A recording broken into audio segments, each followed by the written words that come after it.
कभी किसी को कमतर ना समझना, क्योंकि 5 रुपए का पेन भी 5 करोड़ का चेक साइन करने के काम आता है।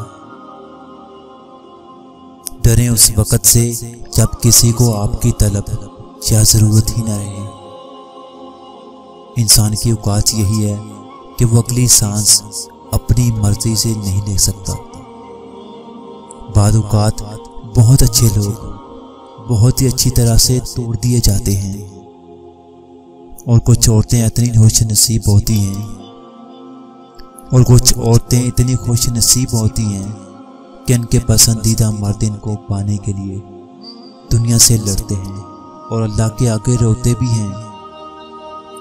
इंसान को जब अल्लाह से लेना हो तो लाखों करोड़ों की चाहत रखता है, लेकिन जब अल्लाह की राह में देना हो तो जेब में सिक्के ढूंढता है। जब जिंदगी आर्जी है तो फिर भला मुश्किलात और आजमाइशें कैसे मुस्तकबिल हो सकती हैं। अल्लाह पर यकीन रखें, क्योंकि हर मुश्किल के साथ आसानी है।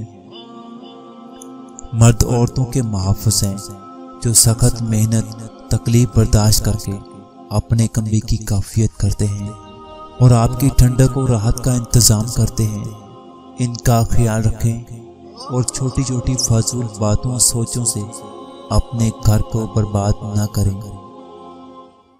उसका बंदा ही उस तक पहुंचने का सबसे बड़ा जरिया है, तभी वो तुमसे ही आजमाता है, और फिर जब तुम सब्र करना सीख जाते हो तो वो उसी सब्र की पहली सांस पे कुन फरमाता है। फिर जो नहीं होता वो भी हो जाता है। जब कोई तुम्हारा नहीं बनता तब वो तुम्हें अपना बनाता है।